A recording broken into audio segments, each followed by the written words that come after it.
बिना भरोसे वाली बीजेपी हमको नहीं चाहिए, चाहे कैसे भी कांग्रेस होगी चलेगी। ये मैं माहौल गुजरात में देख रहा हूँ। हमने 96-97 में लोगों को मुफ्त बिजली पानी दिया, और वो जनसंघ जो हम आए तो जिसमें प्री कंडीशन थी कि आपको एमपी एमएलए नहीं बनना है, और पब्लिकली मैं कहता था कि मेरा परिवार खड़ा हो और पार्टी खड़ी हो तो मैं परिवार को जाने दूंगा, पार्टी को प्राइवेट दूंगा। और राजनीति में एक कुर्सी होती है मुख्यमंत्री की, सबको पता है, और केशव का मार्केटिंग सबसे ज़्यादा हमने किया। आरएसएस की जो फिलोसॉफी रही न कि सत्ता हमारा साधन है, साध्य नहीं है, ये गलत है, झूठ है। मैं बीजेपी में हूँ तो 100% बीजेपी में, नहीं बीजेपी में तो 100% नहीं हूँ। मैं कांग्रेस में हूँ तो 100% कांग्रेस में हूँ, नहीं हो तो 100%। आपको बुलाकर कार्यकर्ता को डांट नहीं मानना चाहिए कि मेरे को नमस्ते नहीं किया। ये लेवल जो है ना, ये लेवल के हाथ में देश है आज पूरा। ये ओपन फैक्ट है कि दिल्ली 24 का लोकसभा का रास्ता गुजरात की 22 असेंबली इलेक्शन से जाता है। तो गुजरात की राजनीति की तमाम कहानियों का जब भी जिक्र होता है तो एक कहानी बार बार सुनाई जाती है और दोहराई जाती है। वो कहानी है 1996 की, 97 की। वो कहानी है केशुभाई पटेल की सरकार में पहली बगावत की। वो कहानी है भारतीय जनता पार्टी की गुजरात में सरकार बनने के बाद के बगावत की, जिसके नायक और उस वक्त भारतीय जनता पार्टी के लिए खलनायक शंकर सिंह वाघेला। तो आज हमारे साथ हैं शंकर सिंह वाघेला, जिनके जरिए हम गुजरात की पूरी राजनीति को समझने की और आपको समझाने की कोशिश करेंगे, जो 82 साल की उम्र में भी इतने सक्रिय हैं कि गुजरात की राजनीति में प्रासंगिक हैं। और जब हम ये वीडियो शूट कर रहे हैं तो तमाम मीडिया के लोग उनसे बातचीत करके जा चुके हैं, और कई सारे और भी लोग हैं जो बाहर उनका इंतज़ार कर रहे हैं। तो शुक्रिया वक्त देने के लिए। आपका भी। कहाँ से शुरू करें? तब वहाँ से जहाँ से आपने राष्ट्रीय स्वयंसेवक संघ में एंट्री ली, या जहाँ से आपने गुजरात की राजनीति को नई दिशा दिखाई? देखिए, हम राजनीति में जिसको पब्लिक लाइफ कहते हैं, इसमें पब्लिक के लिए आए और हमारे लिए आए, उसका भेद समझिए।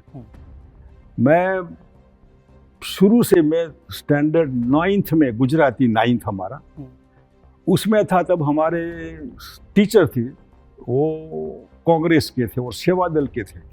तो उस समय सेवा दल के कैंप में हम गए थे। ये हमारी पब्लिक लाइफ का पहला प्रयोग। सेवा दल 15 दिन में एक कैंप था, वहाँ 15 दिन रहे थे। ये कौन से साल की बात होगी? ये मैं I was in studying 9th standard, मतलब अभी मैं पता नहीं 9, मतलब वो होगा 1954, 55, 53, 54 का, मतलब उस समय।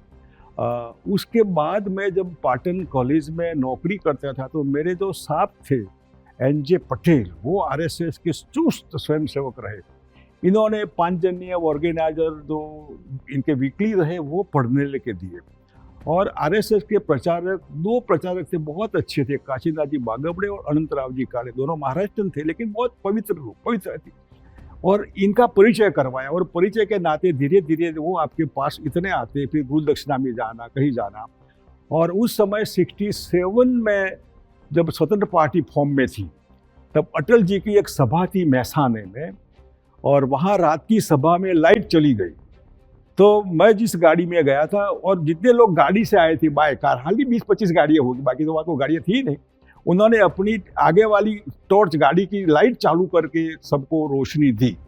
तब से हमको लगा कि बात पे कौन है, कौन सी सभा है, जनसंघ क्या है, और अगर लोग को सुनना है तो अंधेरे में हमारे पास साधन है तो रोशनी जलाओ। ये ऐसे करके 67 के बाद, मतलब राजनीति में स्वतंत्र पार्टी जो थी, तब से हम एक्टिवली।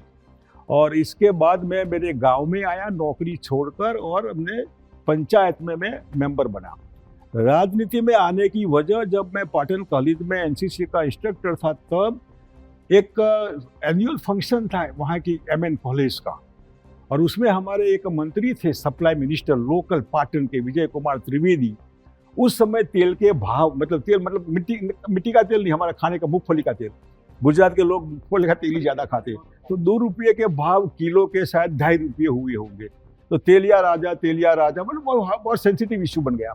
और तेलिया राजा मतलब विजय कुमार त्रिवेदी के तेलिया मिल वाले लोगों के पैसे खाकर तेल के भाव बढ़ाने की अनुमति नहीं है, इसलिए का इम्पैक्ट वो सही नहीं था, फिर भी लोगों की इमेज बन जाती है। तो विजय कुमार त्रिवेदी चीफ गेस्ट आने वाले थे वो एनुअल फंक्शन में रात को। तो स्टूडेंट लोगों ने प्रिंसिपल को कहा कि विजय कुमार त्रिवेदी तेलिया राजा आएगा तो फिर हमको धमाल करेंगे, नहीं अंडे फेंकेंगे, धमाल कर नहीं कर। तो प्रिंसिपल ने मेरे को बुलाया कि वाघेला जी जरा देखिए, स्टूडेंट है, आपकी बात मानेंगे, जरा समझाइए कि हमारे मेहमान है, मंत्री है, और वो ऐसे तो नहीं होते कि तेलिया राजा। तो मैंने कहा अच्छा, कि मैं स्टूडेंट को मिला, उन्होंने कहा नहीं तेलिया राजा है, हमको अलाउ नहीं करेंगे, देखिए वो तेल का भाव बढ़ गए और दुनिया भर की बात है। तो हमने कहा वो हमारे मेहमान है, कोई भी मेहमान हो, नहीं हम नहीं होने देंगे। फिर मेरे अच्छे रिलेशन रहे, तो मैंने कहा क्या करना है कि विजय कुमार त्रिवेदी को हटाना है। तो मैंने कहा आपकी जिम्मेदारी इनको हटाने की बाद में मैं अदा करूंगा, अभी फंक्शन होने दीजिए। आपकी जो वेदना है प्राइस राइज की, वो वेदना को मैं अपने आप में महसूस करूंगा, फील करूंगा, और जो भी होगा I will try my level best, function को होने दीजिए। स्टूडेंट ने फंक्शन होने दिया, स्टूडेंट अपने घर, मैं अपने घर, मंत्री जी अपने घर, बात चली गई। इसके बाद जो हुआ तो कभी कभी हमको याद आता है कि हमने स्टूडेंट को जो वादा किया था कि तो क्या है, तो विजय कुमार त्रिवेदी कौन, तो मंत्री किस पार्टी के, कांग्रेस पार्टी का शासन है, सामने कौन है, तो कोई था ही नहीं, जनसंघ था थोड़ा। तो उस समय 67 में हमने नौकरी छोड़ दी। नौकरी छोड़ने के बाद दिल में पब्लिक लाइफ में आने का एक रास्ता हमने अपने आप को ढूंढा, और पहली लाइफ मैंने पंचायत का मेंबर बना, मेरे गांव वासद, जो गांधीनगर में नजदीक है यहाँ से। वहाँ सरपंच बनना भी डिफिकल्ट होता है, ऐसा गांव का पॉलिटिक्स होता है। इसके बाद काशीनाथ बागवड़े जो प्रचारक थे उस जिले के, महसाना जिले के, इनका पत्र आया कि आपने नौकरी छोड़ दी है, गांव में घर में आप होंगे, लेकिन आपको अगर प्रॉब्लम न हो तो मेहरबानी करके आप भारतीय जनसंघ के फुल टाइमर बनिए, हमारे जैसे प्रचारक लेकिन जनसंघ के प्रचारक बनिए। और उनका पत्र आया और कहा कि हमारे वसंत भाई गजेंद्र गढ़कर जो है वो और कुछ लोग अच्छे लोग हैं, हमारे वकील साहब थे, प्रचारक थे, वो सब आने वाले हैं सिद्धपुर में, आपको समय है तो सिद्धपुर आइए और ये बात करिए। मैं सिद्धपुर गया और सिद्धपुर में मैंने 69 में I started my public life in भारतीय जनसंघ, जहाँ कुछ था ही नहीं, मतलब लोगों जंक्शन को कुछ नहीं था। तो वहाँ 69 में मैं राजकोट गया, और राजकोट से फिर खेड़ा जिला के बाद महसाना जिले में, जहाँ मैंने नौकरी की थी 3-4 तहसील लेवल में, पाटन, ऊंझा, जयपुर, वहीं से मेरी लाइफ शुरू हुई। और वो जनसंघ जो हम आए तो जिसमें प्री कंडीशन थी कि आपको MP MLA नहीं बनना है, तो अगर आपको मुख्यमंत्री बनना था, आपको एम्बिशन थी, आपको ये जो बातें मन घटक बातें हैं जो बनाई गई है, जिसने अपने आप को मान कर चला था कि भाई MP MLA नहीं बनना है तो मुख्यमंत्री का सवाल पैदा नहीं होता। तो इस हिसाब से पब्लिक लाइफ में हम आए, और जनसंघ में 69 से 71 तक मैंने महसाना जिला में रहा। हमारे एक प्रचारक थे नाथालाल झगड़ा, जो जनसंघ के ऑर्गेनाइजिंग सेक्रेटरी थे। कुछ घर की आर्थिक तकलीफें थी तो इन्होंने छोड़कर घर में थोड़ा ध्यान देने का, तो वो जगह खाली पड़ी। उसके वकील साहब ने हमको बुलाकर कहा कि आप आज से प्रदेश के संगठन मंत्री है। मैं कम आयु में, छोटी उम्र में प्रदेश की जिम्मेदारी, क्योंकि वो कोई मतलब ही नहीं था, प्रदेश मतलब जाओ खाओ कमाओ, ऐसा ही था, कमा कर खाना था, किसी और से नहीं, खुद को। तो वो हमने स्वीकार करके फिर अपने आप को पूरा झोंक दिया उसमें। और पब्लिकली मैं कहता था कि मेरा परिवार खड़ा हो और पार्टी खड़ी हो तो मैं परिवार को जाने दूंगा, पार्टी को प्राइवेट दूंगा। इतनी पार्टी की स्पिरिट, और वो स्पिरिट में वो जो था, स्टूडेंट को जो प्रॉमिस दिया था, हम आपका काम करेंगे और कांग्रेस सरकार को निकालेंगे, लेकिन सरकार ओवरनाइट नहीं निकलती है, हमको निकालने में 15 साल लगे। 15 साल में सिद्ध हुआ। 75 में इमरजेंसी लगी, इसमें यहाँ बाबूभाई जसपी की सरकार थी जिसमें हम पार्टनर थे, इस हिसाब से 1 साल बच गया।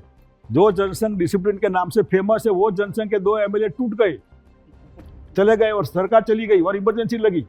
हम जेल में गए, जेल में से सीधे दिल्ली के महल में गए, मतलब MP बन गए, और MP क्वार्टर में नॉर्थ एवेन्यू में गए। ये जो सिलसिला रहा, इसमें हमने अपने आप को कहीं MP का देखा ही नहीं था। जेल में गए तो मस्ती से रहते थे। जेल में मैंने डॉक्यूमेंट इरविंग वॉलेस की एक नॉवेल थी, जो अमेरिकन पैटर्न के ऊपर कैसे स्पाइंग होता है, कैसे कंट्रोल करते हैं बाकी के लोग।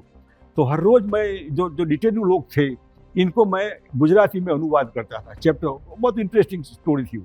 इसलिए जेल में 1 साल चला गया तो बिल्कुल आई एंजॉय द लाइफ। लेकिन इमरजेंसी उठ गई तो कहा कि भाई बीजेपी के कोटे में, जनसंघ के कोटे में 3 लोकसभा की सीटें आती हैं। तो मैं कपड़वंश से खड़ा रहा, केशुभाई पटेल राजकोट से, और आनंद दवे हमारा वो कच्छ में से, जो कच्छ तो बहुत बड़ा इलाका है, जिनको जनसंघ में लोग जो जानते भी नहीं थे, लेकिन जनता पार्टी बनी। जो जनता पार्टी थी ही नहीं, सरकार पहले बनी, बाद में पार्टी बनी। तो वो पार्टी के हम नुमाइंदे रहे और पहली बार कपड़ों में लोकसभा में हम गए। और लोकसभा की दुनिया, वाजपेयी का रोल, अडवाणी जी का रोल और हमारी पूरी आखी, तब हमको लगा कि ये इसमें आम आदमी कहाँ है। जब एक आम आदमी, लोकल सामान्य आदमी जब एमपी बनता है, एमएलए बनता है या पब्लिक रिप्रेजेंटेटिव बनता है, तो पब्लिक की अपेक्षा होती है कि हम तो नहीं जा पाएंगे, लेकिन ये आदमी जाए तो हमारी बात करेगा, ये पार्टी आएगी तो हमको भरोसा है कि कुछ होगा। ये फिर हम अपने आप को जब गवर्नमेंट के पार्ट एंड पार्सल देखते हैं, हम अपने आप को एमपी, एमएलए या तालुका जिला के पदाधिकारी देखते हैं, तब लगता है कि where is the common man.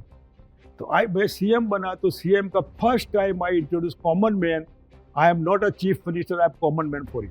एक कॉमन मैन वाला मामला है, हमने इंट्रोड्यूस किया था। लेकिन एक परेशानी ये है कि जब मैं और लोगों से मिलता हूँ, पुराने पत्रकारों से, तो ये कहते हैं कि शंकर सिंह वाघेला फैसला तो कर देते थे ऑन द स्पॉट, भाई मुख्यमंत्री मैं हूँ, ये मेरा फैसला है, अब ये लागू कैसे होगा ये आईएएस और आईपीएस जाने, और मुसीबतें उनकी बढ़ जाती थी। कभी इसको टैकल नहीं किया था आपने उस समय जब अपनी? देखिए, उस समय जो थे अच्छे ऑफिसर थे, एक दो के बात करते, कुछ लोग बीजेपी के एजेंट भी थे। मेरे स्टाफ में, मेरे पर्सनल स्टाफ में आईएएस ऑफिसर बीजेपी का एजेंट था।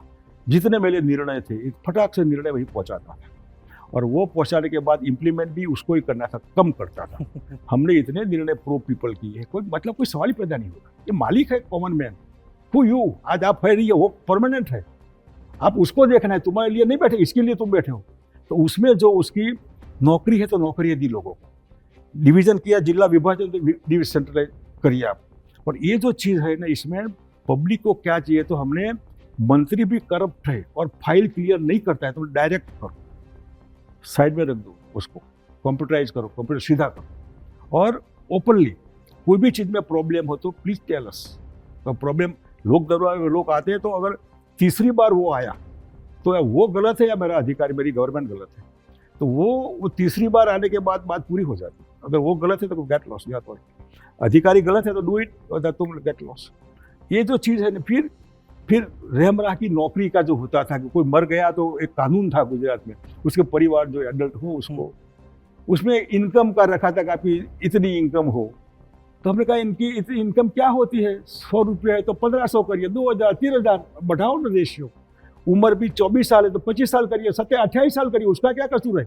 आपने नौकरी नहीं दी तो उसकी उम्र तो 27 की 28 होने वाली है, आप बढ़ाइए, गैप 30 की करिए। ये करके फिर डिपार्टमेंट वाइज हम कहते हैं कि एसटी का है, इरिगेशन डिपार्टमेंट का मर गया है, अब इरिगेशन में तो हमारी जगह नहीं है, ये डिपार्टमेंट हमारा नहीं है, ये डिपार्टमेंट हमारा नहीं है, लिंगरिंग। मेरे लिए तो नया अनुभव था। मैंने बोला गुजरात गवर्नमेंट ही मेरा अकेला डिपार्टमेंट है, I don't want any department to department, I want result. कोई भी रिजल्ट डिपार्टमेंट हो, I have less concern, I want order. तो 17,000 लोगों को ऑर्डर तैयार करके मेरे हाथ से मैंने दिए सब। डिपार्टमेंट तो गवर्नमेंट का तो एक ही डिपार्टमेंट है, वो मेरा डिपार्टमेंट, पब्लिक का एक ही डिपार्टमेंट है। आपका डिपार्टमेंट होगा इरिगेशन का, पावर का होगा, आई have less concern, give him the job. 17,000 लोग, और लोग रोने लगे, पैर पकड़े, भगवान नहीं देख लेगा, आपको देखे हमें, ऐसे था। अच्छा, आपके गुजरात के मुख्यमंत्री बनने से पीछे की कहानी पे चलते हैं। जब आपने बिल्कुल जिक्र किया कि आप जनसंघ में आए, संघ में आए, जनसंघ में आए, और इस एंट्री के दौरान आपने एक नाम का जिक्र किया, वकील साहब का। हाँ, ये वही वकील साहब हैं जिनका जिक्र बार बार नरेंद्र मोदी की भी जीवनी में आता है, कि नरेंद्र मोदी को भी पहले संघ में इंट्रोड्यूस करने वाले वकील साहब थे। नरेंद्र मोदी से आपकी दोस्ती कैसे हुई? देखिए, आरएसएस में तो परिवार ही होता है, संघ परिवार, और संघ परिवार में जनसंघ एक पॉलिटिकल विंग थी, कोई एबीवीपी एक स्टूडेंट विंग है, कोई किसान वाला मामला, किसान मोर्चा, और ये वही तो संघ परिवार होता है। उसमें दोस्ती का सवाल, सबका परिवार मतलब परिवार होता है, दोस्ती तो अपने आप होता ही। उस समय मैं जब पार्टी का अध्यक्ष बना, और 86 दिनों की बात है, उसके बाद जो मैं जिस पोस्ट पर था, ऑर्गेनाइजिंग सेक्रेटरी, उसमें से मैं अध्यक्ष, वो खाली हुई। उसमें सिस्टम है आरएसएस का कंट्रोल पॉलिटिकल पार्टी के ऊपर थ्रू प्रचारक है, और होना चाहिए, नथिंग रॉन्ग इन इट, क्योंकि संघ का क्रिएशन है। तो वो जो संगठन, जनरल सेक्रेटरी, ऑर्गेनाइज, वो जो आदमी होना चाहिए। तो हम जो लोग सीनियर लोग थे बीजेपी के, केशुभाई में, बाकी लोग, इनको हमने उस समय सुरेश राव केतकर जी थे, वकील साहब तो नहीं थे, वो बन गए थे ऑल इंडिया के उसमें। तो वो पश्चिम की जो राज्य होती इनके प्रचारक वो थे। इनको हमने कहा कि अच्छे प्रचारक हमको दीजिए जो पॉलिटिकल पार्टी संभाले, बोलिए आपको क्या। तो 2-3 नाम हमने दिए, तो लेकिन इन्होंने कहा कि भाई नरेंद्र भाई को। हमने कहा नहीं, हमको तो कास्ट कॉम्बिनेशन के हिसाब से हमको अगर पटेल को कोई मिले तो एक लालजी भी पटेल करके थे, इनकी हमने दिमाग की इनको दीजिए। नहीं अभी आप नरेंद्र भाई का देखिए, 2-3 महीने के बाद फिर कहिए क्या होता है।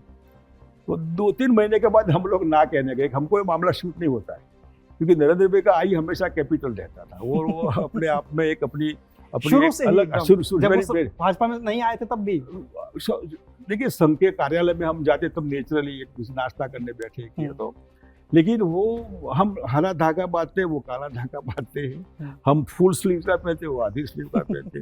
हम दाढ़ी नहीं रखते, वो दाढ़ी रखते। वो संघ में खाकी निकर होती है, वो सफेद निकर पहनते थे। तो होता है अपनी अपनी एक आई कैपिटल होता है इनका। तो वो आई कैपिटल के लिए जो हमको एडजस्टमेंट होना चाहिए, वो एडजस्टमेंट वाले आदमी थे नहीं। वो बोलते मैं अपनी असलियत पर आऊँगा तो आप लोग सीधे हो जाएंगे, बट मेहरबानी करके ऐसे ही चलिएगा। इनका था ठीक है, लेकिन ये चीज़ फिर हमने कहा कि भाई ये सब लोग ना करते। नहीं, आप पार्टी के अध्यक्ष हैं, संभाल लीजिए। तो एक किस्म का आदेश ऑर्डर होता है, फिर संघ ने जो कह दिया वो तो फिर आर्ग्यूमेंट नहीं होता है। फिर आर्ग्यूमेंट होने का मतलब ही नहीं, जिसका रिजल्ट हम देखते रिजल्ट आने वाला है ही नहीं। इनको ही संभालना है तो संभाल लीजिए। तो हम दोनों की पेयर काफ़ी अच्छी थी, हम घूमते थे गाड़ी में, स्कूटर पर, मोटरसाइकिल पर, कोई प्रॉब्लम ही नहीं था। लेकिन प्रॉब्लम तो पावर आने के बाद होता है, और प्रॉब्लम लॉयल्टी में होता है। लॉयल्टी में पर्सनल जो है ना, एक हर एक का अपना ग्रुप होता है। मैं ग्रुप है, उसमें हिमायती बीड़ी पीने वाले अलग, चाय पीने वाले अलग, गुड़ खाने वो हो सकता है। लेकिन इसमें मेरा उल्लू सीधा करने के लिए ये फिट होगा, फिट नहीं होगा तो आउट। गलत बात में फिट नहीं होता है तो आउट होगा नेचुरली। लेकिन जो गलत बात में भी फिट होता है वो मेरा, ये चीज़ जो होती है ना, संघ में कभी सत्ता की लालसा नहीं रही। लेकिन मैं समझता हूँ ह्यूमन वीकनेस तो ह्यूमन वीकनेस होती है। वो ह्यूमन वीकनेस आरएसएस का हो या कोई भी हो, दुनिया का कोई भी आदमी, ये भी था ह्यूमन बीइंग। तो ह्यूमन बीइंग की जितनी वीकनेस प्लस माइनस पॉइंट होते सब में होते। इसमें मैं आ गया, नरेंद्र भी आ गए, किसी भी, सब लोग आ गए, प्रचारक लोग भी उसमें आ गए। तो वो जो ह्यूमन वीकनेसेस होती है, इसमें वीकनेसेस पावर लल वीकनेस पर्सनल लाइफ की, कपड़े पहनने की, मिलने करने की, खाने पीने की, सब होती है। इसमें जब लगता है कि भी ये बीच में मेरा रोड़ा है, अड़ंगा है, इसको हटाओ, हटाने के लिए विदिन परिवार जब कॉन्स्पिरेसी होती है ना, तब प्रॉब्लम होता है। भरोसा तो तब टूटता है। अब बीजेपी के भरोसा नहीं, कम से कम मेरे को तो ये बीजेपी के भरोसा नहीं है कि वही भरोसा हमारे ऊपर अगर लगता, हमारा भरोसा तोड़ा ही इन्होंने। हमको तो विश्वास थे, आप आए यहाँ, हमने चाय पानी दिया तो चाय में जहर डाला, तो आपको मैं कितने भरोसे चाय पिया आपने, तो वही तो हम भरोसे पे रहते थे, हमारे पीछे कोई षड्यंत्र नहीं होगा। लेकिन हमारे पीछे जो षड्यंत्र होता है, हम निकम्मे ऐसे प्रूव करने के लिए 10 जगह से कहने के लिए लोग जाते हैं कि ये निकम्मे, और आप माइनॉरिटी में है, और निकम्मे कहने वाले मेजोरिटी में है, और सुनने वाले कच्चे दिमाग के हैं। ये शुरू कैसे हुआ? मैं बस इसलिए समझना चाहता हूँ आपसे इसको बेहतर तरीके से कि 84 में जब लोकसभा के चुनाव होते हैं तो पहली बार बीजेपी जो 2 सीटें जीतती हैं, उनमें से एक सीट यहाँ की महसाणा वाली भी होती है। बीजेपी का गेट जो है वो वहीं से खुलता है। 89-90 में जब चिमन भाई पटेल फिर से जनता पार्टी की सरकार के मुख्यमंत्री बनते हैं तो भारतीय जनता पार्टी उनको सपोर्ट करती है। उसमें आपकी भूमिका कहाँ थी? क्योंकि केशु भाई पटेल उसमें ऊपर की भूमिका में आते हैं, उप मुख्यमंत्री बनाए जाते हैं। आप क्यों नहीं बन पाए वहां पे? देखिए, पहली एक बात जो है ना, कभी हम एमपी एमएलए के बनने के लिए इसमें थे ही नहीं। वो तो आपने पहले ही जिक्र किया कि इमरजेंसी नहीं आती तो हम एमपी नहीं बनते। हम इमरजेंसी तो डेस्टिनी हो गई देश का, एमपी बनना भी नियति हो गई। तो वो बात करिए 75 वाला हिस्सा। इसके बाद जो हुआ, इसमें हम एमएलए का मत सवाल ही पैदा नहीं होता। तो केशु भाई को डेप्यूटी चीफ मिनिस्टर बनाने के लिए बहुत कोशिश किया चिमन भाई नहीं माने। उस समय चिमन भाई के साथ सरकार बैठकर जो होना चाहिए उसमें बहुत कोशिश किया हमने, लेकिन नेक्स्ट टू चीफ मिनिस्टर उन्होंने दूसरी पोस्ट डेप्यूटी सीएम का अलाउ नहीं किया, चिमन पर नहीं किया। मैंने बहुत कहा हम सपोर्ट नहीं करेंगे, इन्हें का मत करिए। इतनी तक बात बिल्कुल चिमन भाई को मैंने कहा कि हम सपोर्ट नहीं करेंगे, वो मत करिए। तो ये जो चीज़ होती है ना, इसमें आई हैव टू ट्राई के केशु भाई, और मैं पब्लिकली कहता केशु भाई ही हमारे मालिक है। केशु भाई गुजरात के मुख्यमंत्री है, और राजनीति में एक कुर्सी होती है मुख्यमंत्री के, सबको पता है। और केशु भाई का मार्केटिंग सबसे ज़्यादा हमने किया। पक्ष पटेल क्षत्रिय, ये ये जो स्वतंत्र पार्टी का डेफिनेशन था गुजरात में कि पी फॉर पटेल, क्ष फॉर क्षत्रिय, पक्ष, तो ये पार्टी होती है। तो केशुभाई पटेल मैं क्षत्रिय पार्टी बन गई, काफी अच्छा रिजल्ट आया गुजरात में। ये चीज रही लोगों का, हमारे आदमी बैठे हैं यहाँ। 95 में रिजल्ट आया और आपने केशुभाई पटेल को मुख्यमंत्री बनवा दिया। वो जो है ना, मतलब केशुभाई ही मुख्यमंत्री थे, पब्लिक को हमने कहा था।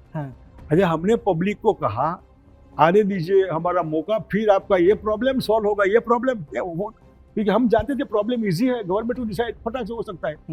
अब जब सरकार आई तो अब वही होगा कि अब सरकार हमारी है, मतलब हम ही है मुख्यमंत्री। हम ही मुख्यमंत्री डजंट मीन कि वो चेयर पर हम हो। हाँ बिल्कुल। केशुभाई को बैठाने के लिए हमारा भी तो हिस्सा कोई कम नहीं रहा ना। तो हमारी अपेक्षा होती है कि आप MP MLA को मिलिए, आप हमको मिलकर कहिए ये प्रॉब्लम है, सॉल्व करिए, अधिकारियों को बुलाइए और करिए। लेकिन जब जब जब जब मुख्यमंत्री बनते हैं उससे पहले हफ्ते में 2 बार साथ में खाना खाते हैं, और मुख्यमंत्री के बाद 7 महीने तक भी खाना भी नहीं खाए, 1 कप चाय भी नहीं, पानी भी नहीं, तो पराया तो लगेगा ना। हुआ तो इश्यू आप कैसे समझते हैं इसको? ये जो होता है ना, power corrupt, absolute power corrupt, absolute power आया ना।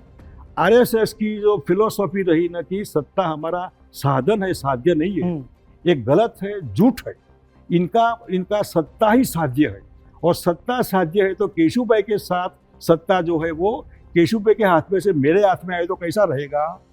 ये जो दिमाग में घुसता है ना, एम्बिशन, जिसको पॉलिटिकल एम्बिशन और डर्टी पॉलिटिक्स गेम जो शुरू हुई ना, यहाँ से हुई। जिसका कब्जा केशुभाई की कैबिन में था, एंटी चैम्बर में बैठकर खाना खाना, प्लानिंग करना, ये करना, केशुभाई का दिमाग का कंट्रोल कर लेना। ये कौन था? जो भी लोग थे, मतलब जो बीजेपी के लोग, सीनियर लोग थे, वही होंगे ना। तो इनको लगा कि अगर केशुभाई से बीच में कौन आए तो हम हैं नेक्स्ट। और इतना ही नहीं, जब केशुभाई की शपथ, मतलब इनका CM का सिलेक्शन था, तो वाजपेयी को दिल्ली को कहा गया कि मैं कैंडिडेट उम्मीदवार करने वाला हूँ केशुभाई के सामने। इतना झूठ झूठ झूठ। ये झूठ आज से नहीं चल रहा है। देश जो आज झूठ का सामना सुन रहा है ना, ये झूठ उस समय मेरे से शुरू हुआ था 95 से ही। मतलब कहा गया दिल्ली को वाजपेयी को कि आप आइए, शंकर सिंह वाघेला केशुभाई के सामने अपनी कैंडिडेट खड़ा करेंगे, अपना खुद उम्मीदवारी करेंगे। जब जसवंत सिंह जी आए और पूछे कि आप केशुभाई के, नहीं, किसने कहा? हमको कहा गया, किसने कहा आपको? और गुंडे लोग बैठा दिए थे MLA की मीटिंग में, प्राइवेट लोग। अब बताइए, ये जो चीज रही ना, मैंने कहा क्या है, हम कभी सोचते भी नहीं केशुभाई है, हमें इनके लिए अब कहाँ हम कैंडिडेट बनेंगे। लोगों के दिमाग में, हाईकमान के दिमाग में, RSS के दिमाग में बैठाया गया कि हम मुख्यमंत्री के लिए रेस में आए। शुरू यही हुआ, झूठ झूठ झूठ, कॉन्स्पिरेसी, जो आज देश एक कॉन्स्पिरेसी में और क्रिमिनल में फंस रहा है ना, वो शुरू शंकर सिंह वाघेला से हुआ था। केशुभाई पटेल और आपकी दोस्ती की मिसालें दी जाती थी उस समय। बिल्कुल। नरेंद्र भाई मोदी की दोस्ती की मिसालें दी जाती थी आपके साथ की केशुभाई पटेल मुख्यमंत्री बनते हैं और फिर जो आप कह रहे हैं कि एब्सोल्यूट पावर करप्ट, उनके पास सत्ता आती है और फिर आप 6-7 महीने में ही आपको ये लगने लगता है कि अब आपको आपकी बिल्कुल नहीं सुनी जा रही है। बिल्कुल। और फिर आप पहली बगावत करते हैं। ये जो और विधायकों को लेकर के अपने फार्म हाउस आते हैं। ये जो हुआ ना, MLA लोग हमको कंप्लेन करते, क्योंकि MLA सब हमने खड़े किए थे, कोई हमारे लिए नहीं, पार्टी के लिए, अच्छे सोशल बैकग्राउंड वाले। और वो MLA 121 में से मंत्रियों के छोड़कर बाकी सब बोलते भी ये क्या हो रहा है। 105 MLA थे मेरे, 105 आउट ऑफ 121। बोला भी मंत्री मिलते नहीं, साहब मिलते नहीं, अब कहाँ जाए। और इतना प्रेशर MLA का मेरे पर आया, ये कोई पार्टी है, सरकार है, नहीं रहना है सरकार में हमको। मतलब जब 120 में से 105 MLA आपके ऊपर प्रेशर डालेंगे, ये पार्टी सरकार निकम्मी है, कुछ करिए आप, और हमसे अपेक्षा करते। ये ठीक है कि उस समय अगर हम साइड में चले जाए, भाई आई एम सॉरी, कुछ नहीं होगा, लेकिन हम आए थे पब्लिक लाइफ के लिए, पब्लिक के लिए, और पब्लिक के MLA पब्लिक के होते, और पब्लिक MLA जब आपके ऊपर कहते कुछ गड़बड़ हो रहा है, कोई सुनता नहीं है, तो हमारी जिम्मेदारी है, ये मॉरल रिस्पॉन्सिबिलिटी है। और हमारा DNA का प्रॉब्लम है, बीइंग अ क्षत्रिय मैं राइट लेफ्ट नहीं कर सकता। समान और पब्लिक लाइफ में सेल्फ रिस्पेक्ट का कॉम्प्रोमाइज हम नहीं करते, और वही हमारा जो DNA था वो टाइट हुआ कि गलत है, ठीक नहीं है, चलो क्या करना है, हम इकट्ठे होकर छोड़ देते हैं। तो वो 120 में से 105 लोग आए MLA, और 105 को हमने कहा कि रहना है तो रहिए, जाना है तो जाइए, कोई कंट्रोल आप पर नहीं। कि कोई सरकार बनाने के लिए अलग नहीं हुए थे, हमको तो आप लोग निकम्मे हैं, आप गलत लोग हैं, ये प्रूव करने के लिए हमने कहा कि ये सरकार नहीं चलनी चाहिए। ये सरकार का मतलब क्या है, लोगों के लिए जब सरकार बनी, कांग्रेस की जगह बीजेपी की फुल मेजोरिटी वाली सरकार बनी, तो रिजल्ट दीजिए ना। आपको तो ऐश करना है, मजा करना है, नहीं चलेगा ये नहीं चलेगा। वही जो करंट रहा हमारा उस समय का, जो स्टूडेंट को प्रॉमिस किया था, वही एमएलए को हमने प्रॉमिस किया। ये सरकार ठीक नहीं है, हटाओ इसको। तो हटाने के लिए जो इकट्ठे हुए तो उसमें कोई मेजोरिटी माइनॉरिटी कोई हिसाब किताब नहीं था, कोई कांग्रेस के साथ मिलकर कोई दोस्ती का सवाल नहीं था। ये तो ग्रुप अलग हुआ, उसके बाद कांग्रेस ने कहा कि आप सरकार बनाइए, फ्रेश इलेक्शन, अभी मतलब रिजोल्यूशन नहीं होना चाहिए, कोई एमएलए तैयार नहीं होगा राष्ट्रपति शासन डालने के लिए, कोई एमएलए घर जाना पसंद नहीं करेगा, तो आप सरकार बनाइए कैसे भी। तो वो एमएलए को हमने कहा कि भाई आइए, तो बीजेपी के लोग फिर पूरे लग गए उठाने के लिए, अपने बीबी बच्चों को भेजते थे कैंप में। हम बोलते थे ले जाओ, तुम्हारा पति है तो ले जाओ, तुम्हारा पिता है तो ले जाओ। हाँ, खुला था, कोई कंट्रोल नहीं। केंद्रीय नेतृत्व तो आपसे संपर्क नहीं कर रहा था, चाहे वाजपेयी बाद में किया वाजपेयी साहब ने किया, भैरों शेखावत आए। हमने कहा कि मेरा डिफरेंस कोई पार्टी आइडियोलॉजी से नहीं है, आपसे नहीं, हमारा तो फंक्शन के प्रॉब्लम है। सरकार बड़ी तो सरकार होती है ना, इसमें हम कहाँ है, हमको सीएम नहीं बनना है, लेकिन एमएलए तो कंप्लेन करेंगे, लोगों को रिजल्ट तो देना है ना। हमने भी भाषण किया, हमने भी लोगों को प्रॉमिस किया, हम आपके लिए ये करेंगे। लोग पूछते करिए हमारे लिए, 1-2 महीने ठीक है, 6-7 महीने तक ये क्या मामला है, तब जाकर ये आए। और हमने कहा कि ये है, तो हम वापस आए। वापस आने के बाद भी ये चालू रहा। वापस आने की आपने शर्तें भी रखी थी शायद कि केशुभाई पटेल को हटाया जाए, सुरेश मेहता को बनाया जाए। हाँ, हमने कहा था नरेंद्र मोदी को गुजरात से बाहर रखा जाए। बिल्कुल, जो मामला था हमने कहा कि ये गड़बड़ वाला मामला ही है, तब चेंज करिए। तो उस समय सुरेश मेहता को बनाया गया। हम पब्लिक फंक्शन में जाते थे तो वहाँ भी हमारे लिए हाय हाय चलती थी। हम गोधरा में लोकसभा कैंडिडेट बने तो बीजेपी ने हमको हराया, आरएसएस के लोगों ने हमको हराया। बीजेपी के लोग कैसे एंटी डिसिप्लिन का काम करते हैं, धंधा करते हैं, ये प्रूव है कि इनको पार्टी पहली नहीं है। जबकि संघ की तो शुरुआती ट्रेनिंग ही अनुशासन है। संघ में तो शुरुआती ट्रेनिंग अनुशासन पावर के आगे कोई अनुशासन नहीं। तो ये जो मामला रहा ना, उसमें सरकार तो बाद में कांग्रेस ने कहा कि हम अनकंडीशनली सपोर्ट करते हैं, आप सरकार बनाइए, क्योंकि बीजेपी को तोड़कर हम आए हैं ना। तो बीजेपी के तोड़कर आने के बाद जब सुरेश मेहता की सरकार का भी रिजल्ट नहीं आया, वो भी टाइम पास था, कोई मतलब नहीं था, तब जाकर हमने कहा कि हटाओ। फिर राष्ट्रपति शासन एनिमेशन लगा गवर्नर रूल का फॉर अ व्हाइल, और तब जाकर कोई 50 या 48 इतने एमएलए हमारे साथ रहे, बाकी चले गए। सब खजुराहो चले, आप उनको लेके खजुराहो गए थे? हाँ, खजुराहो इसलिए कि सब जगह बीजेपी का शासन था। मध्य प्रदेश में कांग्रेस का शासन था, महाराष्ट्र में बीजेपी, दिल्ली में बीजेपी, यूपी में बीजेपी। जहाँ भी जाएंगे तो लोग ले जाएंगे इनको तो, और एमएलए को तो रखना बहुत जरूरी है, क्योंकि आफ्टर ऑल तो इनका कुशाभाऊ ठाकरे वहाँ आए थे एमएलए को मिलने के लिए, उमा भारती जिंदगी है वो भी खुद आए थे, खुला था एमएलए को मिलने का। सबने कहा माफ करो, हम नहीं आएंगे, तब जाकर सरकार बनी। और सरकार मतलब अपनी डेमोक्रेसी का नमूना हिंदुस्तान में ऐसी सरकार नहीं होगी। इसमें हमने गुजरात की अस्मिता सभा बनाई, श्याम पित्रोड़ा को कन्वीनर बनाकर, इतने गुजरात से कनेक्टेड ब्यूरोक्रेट्स, टेक्नोक्रेट्स, बहुत अच्छे लोग, दिमाग वाले, इनका ग्रुप बनाया और 15 ग्रुप बनाए। इरिगेशन कैसा होना चाहिए, एजुकेशन कैसा होना चाहिए, लॉ एंड ऑर्डर कैसा होना चाहिए, हेल्थ की पॉलिसी क्या होनी चाहिए, ये अभी चल रहा है। उस समय बनाया था, एक्सपर्ट लोगों का ओपिनियन। मैंने भाषण किया था कि मैं डॉक्टर नहीं हूँ, फिर कहूँगा कि हाँ आज तो तुम्हारा बीपी कम है। अरे मैं डॉक्टर नहीं हूँ, बीपी हूँ, इसलिए मैं पॉलिटिशियन हूँ, I do not anything. Please you are expert people, guide me. मेरे गुजरात को मैं अमेरिका समझता हूँ, मेरा state is equal to America. ये गुजरात को मैं इस लेवल में चाहता हूँ, और मेरा गुजराती जहाँ भी जाए नंबर 1 होना चाहिए। नंबर 1 रहा, मैं रहा तो नंबर 1 गुजरात रहा। आपकी सरकार को टनाटन सरकार कहा गया क्योंकि आपने ताबड़तोड़ फैसले किए, लोगों के पक्ष में फैसले किए। फिर ऐसा क्या हुआ कि जो कांग्रेस, जिसने अनकंडीशनल सपोर्ट आपको दिया था सरकार बनाने के लिए, उसने समर्थन वापस खींच लिया? क्या इसमें सीताराम केसरी का योगदान था, या ये जो है नहीं? तो देखिए, वो तो सीताराम केसरी तक निमित्त होती है। मैं पब्लिक लाइफ में मैच फिक्सिंग का बहुत विरोधी हूँ। मैं बीजेपी में हूँ तो 100% बीजेपी में, नहीं बीजेपी में तो 100% नहीं हूँ। मैं कांग्रेस में हूँ तो 100% कांग्रेस में हूँ, नहीं हो तो 100%। लेकिन मैं कांग्रेस में हूँ और कांग्रेस में नहीं भी हूँ, मतलब बीजेपी के साथ भी हूँ। मैं बीजेपी में हूँ लेकिन कांग्रेस के साथ भी हूँ। गोधरा का एग्जाम्पल मैंने दिया बीजेपी का, मैं बीजेपी का कैंडिडेट था। यही लोग, आरएसएस के लोग, वीएचपी के लोग वही लगे पूरे, वही 500, 800, 1000 वोट से मार गए। हम कांग्रेस के कैंडिडेट थे 2009 में, गोधरा में ही, वही गोधरा में फिर वही लगे, कांग्रेस के लोग लगा कि आप घर रहो, नहीं जाना है। अभी मैच फिक्सिंग कहाँ से लाए हम, किसको कहे?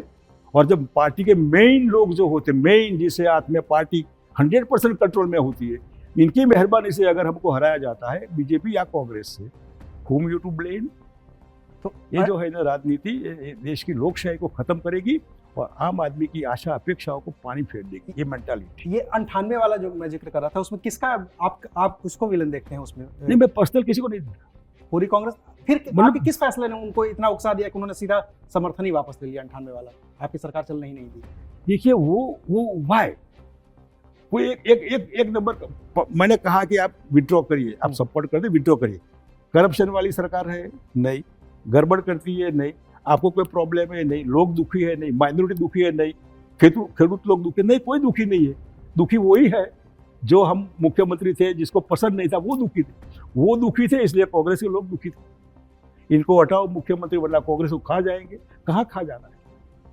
कौन खा जाता है पार्टी को? अगर बापू रहेंगे तो कांग्रेस को खा जाएंगे, इनको बदलिए। हमको बदला गया। हमने बोला ठीक है। ये भी मैंने कहा कि गाड़ी का ड्राइविंग जो ड्राइविंग जानता है वही करेगा, वरना एक्सीडेंट होगा। नहीं आप रहने दीजिए। हम रहते तो आज ये नौबत नहीं आती। सोनिया जी, राहुल जी को ईडी का पीछा नहीं करना पड़ता अगर हम होते। आपने वहां छोड़ दिए। मतलब वो भी हमने कहा तो सपोर्ट विड्रॉ करने वाले थे, और बाद में जो सपोर्ट विड्रॉ किया वो भी तो हमने जिला, 1 साल में मेरे पास कोई काम नहीं था गवर्नमेंट का काम तो लगे 5-5 साल तक लोग मुख्यमंत्री, 10 साल मुख्यमंत्री, खा क्या मुख्यमंत्री, करना क्या मुख्यमंत्री को बैठकर? काम क्या होता है आपको? 1 साल के बाद सरकार का कोई काम नहीं था। मेरे पीए को कहा कि वाला कोई काम बचाए। हाँ साहब, एक फाइल पड़ी है, क्या है? जिलों का विभाजन, उतारो। वो भी कर देते। हाँ कर दिया। और 2 अक्टूबर गांधी जयंती थी, हमने कहा कि जिला विभाजन होगा। गवर्नर का फोन आया, कृष्ण कुमार जी, वो थे कृष्णपाल जी वहाँ मध्य प्रदेश के, इन्होंने कहा कि आपका निर्णय वापस लीजिए जिला विभाजन वाला। मैंने कहा मैंने तो डिक्लेयर कर दिया है, ये तो होगा। नहीं आपका सपोर्ट विड्रॉ हो जाएगा। अच्छा होने दीजिए, होता है तो। पब्लिकली बोल दिया, और पावर के लिए हम कॉम्प्रोमाइज करेंगे, वो शंकर सिंह वाघेला का डीएनए नहीं है। वही डीएनए बीच में आता है। सेल्फ रिस्पेक्ट कॉम्प्रोमाइज नहीं करेंगे हम। हमने पब्लिकली कहा है कि विभाजन होगा तो कर दिए, और विड्रॉ कर लिया सपोर्ट। लेकिन इसके बावजूद आप कांग्रेस में शामिल भी हो जाते हैं। देखिए फिर इसलिए कि फिर क्या हुआ कि अगर हमने अलग पार्टी थी हमारी, अगर वो पार्टी और कांग्रेस लड़ती तो विभाजन होता वोटों का। दिलीप परीख हमारे मुख्यमंत्री थे, इनके पास रिपोर्ट थी कि इकट्ठे लड़ेंगे तो 99-100 तक आप दोनों की सीटें आ सकती है, अकेले लड़ेंगे तो दोनों का काफ़ी नुकसान होगा। हमने बहुत कोशिश की साथ में मिलकर असेंबली लोकसभा लड़ने के लिए, और प्रणब मुखर्जी के साथ में 3 घंटे बैठकर लोकसभा कितनी हमको लड़ना चाहिए, हमने कहा जितनी हम लड़ेंगे वो कांग्रेस ही काम में आएगी ना। असेंबली में कितनी लड़ती है साथ में मिलकर करना है, तय हो गया। लेकिन जो भी मैच फिक्सिंग गुजरात में, अगर हम मुख्यमंत्री है तो प्रॉब्लम बीजेपी को होता है, कांग्रेस को नहीं होना चाहिए। लेकिन बीजेपी को प्रॉब्लम होता है, वो कांग्रेस को भी वही प्रॉब्लम फिट होता है, तो आई एम सॉरी। तो फिर बहुमती होता है तो हम ही मुख्यमंत्री बनते। हमने कहा भी कांग्रेस में से बनाओ, कोई बात नहीं, कि नहीं और कोई बनाओ दूसरा, लाइक दैट। तो वो जो मामला हुआ ना, उसमें लार्जर इंटरेस्ट में हम पॉलिटिशियन वो शॉर्ट डीलिंग वाले नहीं है, पर्सनल नहीं है, ब्रॉड थिंकिंग करते हैं, छोटी सोच नहीं रखते। इसलिए बीजेपी को फायदा न हो, इसलिए अपनी पार्टी मर्ज कर दी है आपने कांग्रेस में। और वर्किंग कमेटी में बीजेपी की चुनाव समिति में कांग्रेस की मैं बैठता था।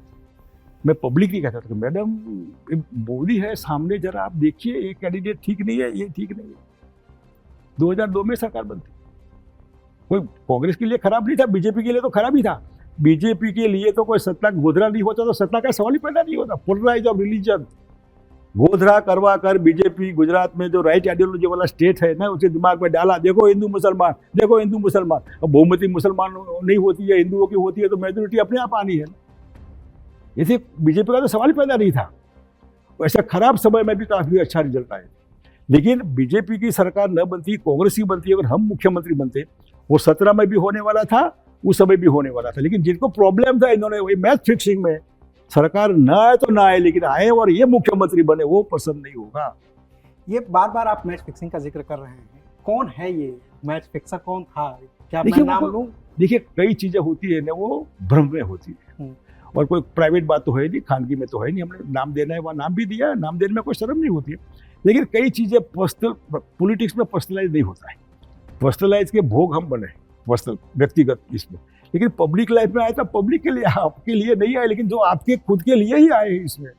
इनका कारस्थान, कॉन्स्पिरेसी इनकी रही, जो खुद के लिए आए, खुद की एम्बिशन के लिए। फर्ज कीजिए कि केशव भाई ने मैंने निकाला, ठीक है, बाद में किसने निकाला? कौन थे आरएसएस वाले लोग, कच्चे दिमाग वाले? तो केशु भाई 100% आरएसएस वाले रहे। इनको हटाने की क्या जरूरत थी? 2001 में हटा दिया। क्यों हटाया? धरतीकंप हुआ अर्थ के, तो केशु भाई पटेल जिम्मेदार थे क्या? इन्होंने धरतीकंप बुलाया। तो डिजास्टर था, नेचुरल। यही तो मतलब ये जो आरएसएस वाले ने जिनको दिमाग पर डाला गया, बीजेपी जो दिल्ली में, इनके दिमाग में केशु भाई नहीं है, फेलर है। क्या फेलर है केशु भाई? धरतीकंप को कैसे रोकेगा? केशु भाई रोकेगा क्या? और एक केशु भाई को हटाने का, जब केशु भाई 95 में बने तब से कॉन्स्पिरेसी थी ये। केशु भाई के खिलाफ भी, क्योंकि बिल्कुल केशु भाई के खिलाफ हटाओ। केशु भाई कच्चे दिमाग के हैं, इनको जो भी कहेंगे वो मान जाएंगे। आखिरी में जो भी इनको कहा, इनके कब्जे में वो आ गए, और आखिर तक आए जहाँ गुजरात की पार्टी भी बनाई, वो भी बीजेपी के हक में बनाई आखिरी में भी। आप केंद्र में मंत्री भी बने जब 2004 में जब यूपीए की सरकार बनी, उसके बाद कांग्रेस से फिर मोहभंग कैसे हुआ आपका? मेरा मोहभंग नहीं हुआ है। जो आप देखिए, अगेन ऐसे मैच फिक्सिंग का मेरा प्रॉब्लम है। आप मेहरबानी करके, अगर मैं जब एमएलए लोग जा रहे थे कांग्रेस में थे बीजेपी में, हमने अहमद भाई साहब को कहा कि अहमद भाई ये एमएलए को रोकिए, जा रहे, जाने दीजिए। अहमद भाई पटेल ने ये हाँ, कि जाने दीजिए बीजेपी में। फिर दूसरे 2 लोग थे जो अमूल का चेयरमैन रहे, और दूसरे गोधरा वाले थे, ये लोग 2 जाने दीजिए। मैंने बोला रोकिए इनको, आपकी राज्यसभा ये नहीं लड़ेंगे। अगर जानबूझकर एमएलए को आप धक्का मारते हैं और ह्यूमन टच देकर रोकते नहीं है, हु इज रिस्पॉन्सिबल? सरकार आनी थी उसमें, मतलब नहीं बनानी सरकार। सरकार बनती, मेजोरिटी आती तो हमको सीएम बनानी पड़ती, ये कंपल्सन था। हम कहते हमको सीएम नहीं बनना है, बीजेपी को निकालो, मैं प्रपोज करूंगा जिसका नाम देना है वो। I don't want to CM, BJP को हटाओ, बाद में देखा जाएगा। आप जिसका नाम कहेंगे उसका प्रपोज मैं करूंगा। आखिर मतलब मैं जितनी आपकी पॉलिटिकल जर्नी मैंने पढ़ी है या आपके मुंह से मैं सुन रहा हूँ, क्या है आखिर शंकर सिंह वाघेला में ऐसा खराल कि ना बीजेपी पसंद की और ना कांग्रेस? क्यों शंकर सिंह वाघेला अगर मुख्यमंत्री बन जाते हैं तो दोनों पार्टियों को दिक्कत हो जा रही है? देखिए, पार्टियों को दिक्कत नहीं होती, इंडिविजुअल को दिक्कत होती है। इंडिविजुअल में भाजपा के तो मैंने समझ लिया कि नरेंद्र भाई मोदी को दिक्कत हो रही थी। हाँ, कांग्रेस में किसको दिक्कत हो रही थी? नहीं, कांग्रेस का जो मैच फिक्सिंग मैंने कहा ना, हम मुख्यमंत्री बने, वो दिक्कत भी इनको ही होती है। नरेंद्र मोदी को ही तो दिक्कत मतलब बीजेपी को दिक्कत हो, और कांग्रेस इनके संबंध में जो भी रहा संबंध, बाबू को ब्रेक मारिए, तो दोनों के मतलब सेंटर में हम रहे, इनके दोनों की उसमें हम रहे कि ये अच्छा अहमद भाई को ये होगा कि ये भी आरएसएस वाला है, वो भी आरएसएस वाला है, वो ओपन आरएसएस वाला अच्छा है, ये आरएसएस वाला क्या मतलब? तो जो भी होगा इनके दिमाग में। लेकिन हमारे पर जो हम एंटी बीजेपी 100% है, ये महसूस करना चाहिए बाय एक्सपीरियंस कांग्रेस को। क्योंकि भाई गुजरात में भाजपा जब आती है सत्ता में तो पहला रिवोल्ट तो आप ही करते हैं। भाजपा वही अब केशु भाई के खिलाफ मान लीजिए, उसको कांग्रेस को रियलाइज करना चाहिए कि हमारा आर्टिफिशियल है, हमारा पावर पॉलिटिक्स है, हम कोई पावर लल है। तो ये रीडिंग जो करना चाहिए इनको कि हमने ये सही है, सही नहीं है, पार्टी कोई भी हो, ये सही नहीं है तो सही नहीं है, और सही नहीं है इसमें अगर हम कहते हैं ये सही नहीं है तो फिर ये लग जाता है कि इनका भरोसा नहीं करना है, तो फिर आरएसएस वाले, फिर ये है। तो ये एक भी एग्जाम्पल हमको दिखाइए बीजेपी से अलग होने के बाद हमारी दोस्ती किसी से संघ परिवार जो पूरा आ गया, किसी एक एग्जाम्पल 25 साल होने आए, एक एग्जाम्पल बताइए। नहीं है, मतलब हम है ओपन है, हमारा प्राइवेट नहीं है। मैं विरोध ओपन करता हूँ, ये मेरी वेदना है, ये वेदना बोल रही है, और आम कॉमन मैन की वेदना बोल रही है। लाल कृष्ण आडवाणी से आपकी दोस्ती, रिश्ते? देखिए, आडवाणी जी का तो वही रहे, आडवाणी जी जो मेन हमारे बीच में आकर इन्होंने रोल जो था नेगेटिव प्ले करने का, इसमें आडवाणी जी का रोल मेन रहा। गोवा में वर्किंग बीजेपी की कमेटी में इनको निकालने के लिए, सीएम के पद से हटाने के लिए तय हो गया था। आडवाणी जी ने कहा कि नहीं, ये जाएंगे तो मैं भी, क्योंकि वाजपेयी जी तो कह ही चुके थे कि इनको हटा दो। बिल्कुल, वाजपेयी जी, जसपाल जी और हमारे जो रहे मंत्री पत्रकार रहे दिल्ली वाले, मैं भूल गया, पूरी टीम थी कि हटाओ इनको, निकालो। आडवाणी जी नहीं माने। आडवाणी जी नहीं मानते तो देश के deputy chief minister, home minister थे, स्वाभाविक है। ये जिंदा रखने वाले वही है और वही रोते हैं। मैं मिलने गया ना, रोने लगे। मैंने कहा आज तो मैं, कमला जी हमारी बहन जी का स्वर्गवास हुआ तो मिलने गया था, मैंने कहा मैं आज दूसरे काम से आया हूँ और मैं आऊँगा कि आप कितने कल्प्रिट है, अभी आपको पछतावा होगा। तो आप रोते हैं तो यू डिजर्व इट, आपका ही ये मामला है सब, आपका नहीं। ऐसा करने वाला तो इकलौते वो आदमी थे नरेंद्र मोदी को। हाँ, वही थे। उनको इसका रिग्रेट है मुझे लगता है। अब क्या हुआ, पानी बह गया, अब पूरा हो गया मामला। आडवाणी हो, जोशी जी हो, कोई भी हो, तो ये पूरा हो गया मामला। अब इसको ये मालूम करना चाहिए भाई, जब मैं होता ना तो आडवाणी को मैं 2 महीने के लिए भी प्राइम मिनिस्टर बनाता, बीजेपी में मैं होता, बीजेपी का बहुमत था, फर्ज कीजिए मैं पीएम का डिक्लेयर कैंडिडेट हूँ, फिर मैं अडवाणी जी को बुलाकर 6 महीने तक आप पीएम संभालिए, मैं होता राष्ट्रपति, आप 6 महीने के लिए आराम करिए बात। क्योंकि आप पार्टी देखिए को उन्होंने सींचा तो है, क्या अडवाणी जी ने क्या नहीं किया, पूरी लाइफ लगा दी, पूरा परिवार लगा दिया इन्होंने। 24 घंटे थिंकिंग करने वाले आदमी, सबसे ज्यादा कोई हो थिंकर तो अडवाणी थे। इन्होंने यात्रा निकाल कर 90 तक पहुंचाड़े एमपीस को। तो अडवाणी जी को इतनी ये दशा नहीं करनी चाहिए। मानवता ऐसे नहीं होती है कि विदाउट एनेस्थीसिया इनको हटाओ, ऑपरेशन करो इनका। मैं होता अडवाणी को पीएम बनाता, मैं होता अडवाणी प्रेसिडेंट बनाता, 6 महीने के लिए आराम करो, बाद में हम आप आराम करिए जाइए, लेकिन एंजॉय योर पोस्ट। आपका सपना था, पूरा हो गया, आराम करिए, हम आपको चरण स्पर्श करते हैं, माफ करिए। ये होना चाहिए, ह्यूमन टच इसको कहते हैं। अमित शाह से आपके रिश्ते कैसे हैं? कभी मुलाकात हुई क्या उनसे? मुलाकात तो ऐसे कहीं होती नहीं है, लेकिन मेरे साथ में काम किया हुआ। फर्स्ट टाइम मैंने इनको एमएलए के लिए, तो थलतेज एरिया है सरखेज वाला, उसमें हमने इनको कैंडिडेट बनाया असेंबली। बोला मैं कैसे जीतूंगा, अपना फॉर्म भराइए, अब जीत जाएंगे, चिंता मत करिए। मतलब पार्टी वर्कर में तो कोई प्रॉब्लम है ही नहीं हमको, लेकिन हम जहाँ पार्टी वर्कर का प्रेम हमारा है, वर्कर हमको नमस्ते करते, आपको नमस्ते नहीं करते, फिर आप बुलाते हैं हमको क्यों नमस्ते नहीं किया, विच काइंड ऑफ मेंटालिटी। तब तो ये जो है ना 25 कार्यकर्ता है, हम लोग बैठे साथ में, आपको भी जानते हैं, मेरे को भी जानते हैं, मेरे को नमस्ते करते, आपको नहीं करते, फिर आप उसको मेरे को क्यों नमस्ते नहीं किया, तो ही टू डिसाइड का आपको नमस्ते करना नहीं करना चाहिए।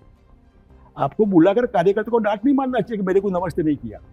ये लेवल जो है ना, ये लेवल के हाथ में देश है पूरा।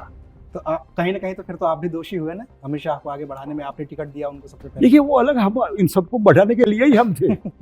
हम पार्टी को आगे बढ़ाने के लिए थे, पार्टी के इंस्ट्रूमेंट होते हैं एमपी एमएलए। अच्छे लोग आए तो अच्छी बात है, ये हमने किया।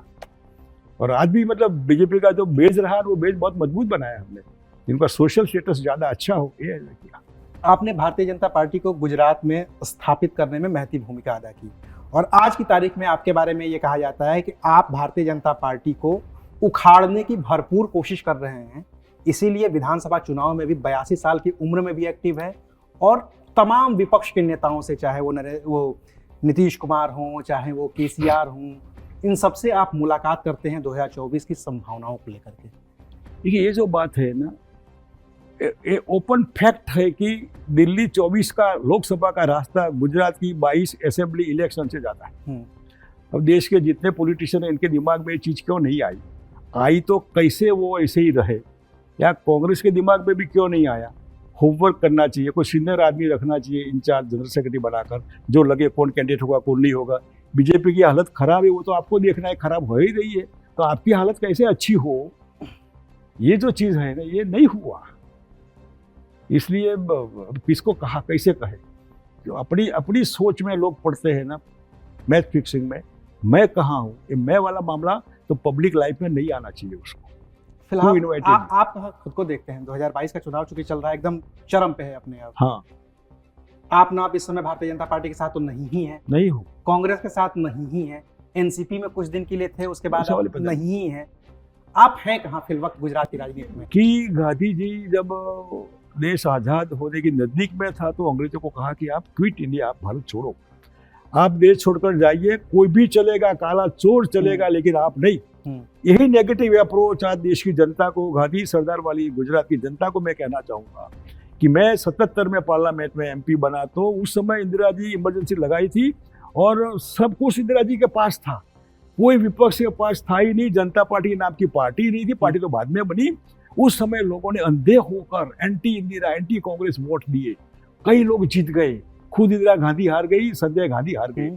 ये नेगेटिव, वही लोग 80 में 2.5 साल के बाद बिल्कुल जनता पार्टी को बोला आप जाओ, जैसे भी इंदिरा चलेगी, हमको इमरजेंसी वाली इंदिरा हमको मंजूर है, आप लोग नहीं। इसलिए मैं कहता हूँ कि गुजरात में भी जैसे भी बीजेपी है, 27 साल की बीजेपी, जो भ्रष्ट बीजेपी है, जिनको भरोसा तो है ही नहीं। भरोसा कहाँ होगा? अगर 27 साल तक आपने काम किया है, तो आपको क्यों भीख मांगने के लिए जाना है? क्यों पूरे देश के लोग यहाँ डालते, क्यों रोज एडवर्टाइज, क्यों लोगों को आराम नहीं करने देते? तो आपने कुछ नहीं किया, भ्रष्टाचार किया, महंगाई बढ़ाई, बेकारी बढ़ाई, मतलब कोई सवाल ही पता नहीं। तो एक भी लफ्ज मेरे लिए बहुत वेदना होती है कहने के लिए, बीजेपी के लिए, लेकिन ये हो रहा है, इसलिए लोग फेडअप हो गए। जैसे भी कांग्रेस है, लोग वो कहेंगे कि ये बिना भरोसे वाली बीजेपी हमको नहीं चाहिए, चाहे कैसे भी कांग्रेस होगी चलेगी। ये मैं माहौल गुजरात में देख रहा हूँ, और इस हिसाब से मैं जहाँ भी जाता हूँ 4 महीने से मैंने कांग्रेस का कैंपेन नहीं किया है, लेकिन एंटी बीजेपी कैंपेन किया है और लोगों के दिलो दिमाग में डालता हूँ कि आपके भविष्य के लिए, भावी पीढ़ी के लिए, आपके परिवार के लिए, आपके पेट की भूख के लिए, बच्चे की नौकरी के लिए मेहरबानी करके बीजेपी को हटाइए, कांग्रेस लाइए। अगर कांग्रेस 5 साल में ठीक नहीं करते उसको भी निकालिए ना, क्या फर्क पड़ता है। लेकिन इस समय आप सोचिए 25-27 साल वाली बीजेपी जो जो जो अति हो गई, अति सर्वत्र वर्जित, ओवर कॉन्फिडेंस हो गया, इनको कोई है ही नहीं। और भ्रष्ट इतने बिना पैसे दिए कोई काम ही नहीं होता। ऐसी भ्रष्ट पार्टी जिसके नेता भ्रष्ट प्रूव्ड है और पावरलल लोग हैं, ऐसी पार्टी को एक बार 5 साल के लिए आराम दीजिए। आराम की मैं अपील करता हूँ। गांधी सरदार के रास्ते पर चलिए, बीजेपी को हटाइए जिन पर हमको भरोसा नहीं है, और कांग्रेस को लाइए। जैसा भी कार्यकर्ता होगा आप सिंबल पर वोट करेंगे, डी हैंड को वोटिंग करिए। पार्टी की ब्रांड होती है और गांधी सरदार वाली पार्टी आज भी गुजरात में है, तो उसको प्रयोग कीजिए। 5 साल के बाद ठीक न लगे तो वापस जो भी करना है करिए। धन्यवाद, थैंक यू। एक आखिरी सवाल सर आपसे, चूंकि आपका जो पूरा पॉलिटिकल करियर है वो बहुत लंबा रहा है, गुजरात में आपका लंबा काम रहा है, एक नई पार्टी गुजरात में एंटर हो रही है, मैं उस पर आपका एक्सपर्ट ओपिनियन जानना चाहूँगा बतौर राजनेता। आप आम आदमी पार्टी की एंट्री को गुजरात में किस तरीके से आंकते हैं, कितना? देखिए, जो पार्टी को आइडियोलॉजी नहीं होती है, जो पार्टी के पास कैडर नहीं होती है, जो पार्टी सिर्फ मार्केटिंग करेगी और दिल्ली जैसे कॉर्पोरेशन लेवल वाली जो चीज़ है उसमें एजुकेशन और जो हेल्थ की बात की है, तो कोई मुफ्त होता ही नहीं है। मुफ्त कोई पार्टी अपने पॉकेट में से जमा कराती है सरकार की कि पार्टी ने इतने करोड़ रुपए दिए मुफ्त बिजली के लिए। कोई नेता अपनी तनख्वाह जाने देता है कि मेरी लाख रुपए तनख्वाह है, मैं जमा करवाता हूँ। ये जो झूठ और हम बिजली मुफ्त देंगे, पानी कहाँ से मुफ्त देंगे? यहाँ से काट कर वहीं देंगे। गवर्नमेंट की ट्रेजरी में जो पब्लिक के पैसे हैं वो काट कर वहाँ देंगे। तो ऐसा ये होना चाहिए। और डिसिप्लिन कोई चीज़ है ही नहीं। ऐसे ही मतलब आए और चले गए, तो ऐसा होने वाला नहीं। और गुजरात में कहीं एंटी इनकम्बेंसी होगी कोई 1-2 जगह, बाकी कोई जो लोग आते हैं टिकट लेने के लिए आते हैं, कुछ लेने के लिए आते हैं। और दिल्ली और पंजाब के जितने रुपये मतलब इधर उधर आते हैं, यहाँ गुजरात में मार्केटिंग, शायद फॉर माय इंफॉर्मेशन किसी ने कहा कि 300-400 करोड़ रुपये मार्केटिंग में डालें। इतने लोगों के हॉस्पिटल में डालिए ना, शिक्षा में डालिए ना। बोले ये जो लोगों को लूटने का धंधा, पॉलिटिकल पार्टी मेहरबानी करके धंधा बंद करना चाहिए। लोगों को झूठ बोलकर चीटिंग नहीं करना चाहिए। मतदार तो अपनी अपेक्षा होती है, आप भगवान है, हमारा पेट भूखा है, रोटी दीजिए, बच्चा बेकार है, नौकरी दीजिए, माता पिता बीमार है, अच्छी सुविधा दीजिए। इसके लिए लोग वोट देते हैं, आपकी झूठ बातों को नहीं। आपको भगवान मानते, आप मेहरबानी करके इनके आशीर्वाद लीजिए। वोटर के साथ धोखाधड़ी मत कीजिए, चीटिंग मत कीजिए। मैं चीटिंग मैं देख रहा हूँ बीजेपी की ओर से, और आपने कहा वहाँ पार्टी की ओर से भी चीटिंग है और कुछ नहीं। हमने बहुत नेताओं पे बात की, एक आईएएस अधिकारी से बड़े आप नाराज रहते हैं। देखिए, मैं आईएएस अधिकारी से नाराज नहीं रहता हूँ। क्या नाम है उनका, आपने नाम मैं पता है मेरे को। हाँ, आप ये जो है ना, देखिए, जब मैं पब्लिकली कहता हूँ कि आरएसएस की आइडियोलॉजी जिसके पास होगी उसके लिए देश बड़ा नहीं होता है, देश पहले नहीं होता है। पहली आइडियोलॉजी आदेश आता है तो बात पूरी। ऐसे हमारे अहमद भाई पटेल साहब यूपीए 2 में पीएमओ में एक अधिकारी थे, राजीव टोपनो करके, अभी भी है, कहाँ है पता नहीं, लेकिन एशियन बैंक में थे। आखिर में इनको ले गए पीएमओ में, और पीएमओ में 14 में चली गई यूपीए 2, और एनडीए का पीएस बना, पीएम टू पीएस। आप समझाइए कि जो पार्टी का चेयरमैन होता है तो पटा वाला भी अपना नहीं रखता है, प्यून भी नहीं रखता है, सेम पार्टी वाला। तो सेम पार्टी वाला पीएमओ, वो स्टाफ वाला पूरा पीएमओ वही चला जाएगा जिसने पूरी यूपीए 2 की कैबिनेट की पूरी जानकारी इधर से उधर किया। वो अधिकारी पीएस पीएम का रहा। ये मैथ फिक्शन कहाँ से आया? किसने उनको वहीं जाने दिया? कौन ले गए थे दिल्ली, और वहां कैसे चला गया वो? विच लॉयल्टी? ये जो है ना, ये मैथ फिक्शन देश को बहुत नुकसान करता है। फिर वही अधिकारी राज्यसभा चुनाव में भी होता है अहमद पटेल के। मतलब वो ये एग्जाम्पल ओपन है, ये रिकॉर्ड पर है, कोई देख सकता है। मेरे लिए और कांग्रेस हाईकमान के लिए भी आंखें खोलने वाली चीज़ है कि आदमी आया और यहाँ पूरी जानकारी इधर से उधर हुआ और पीएम का पीएस बन गया, और फिर भी कांग्रेस का ध्यान रखता था अंदर से भी। किसका ध्यान रखता था, क्यों रखता था? वाई? ठीक है, चलता है दुनिया। धन्यवाद, शुक्रिया, आपने वक्त दिया। तो ये थे गुजरात के लोगों के बापू शंकर सिंह वाघेला, जो गुजरात के पूर्व मुख्यमंत्री और पूर्व केंद्रीय मंत्री रहे हैं। इनसे आपने लंबी जो बातचीत हुई इनसे, वो आपने सुनी। और अब आप अपने तय करिए कि 2022 का जो गुजरात का विधानसभा चुनाव है वो किस ओर जा रहा है। शुक्रिया।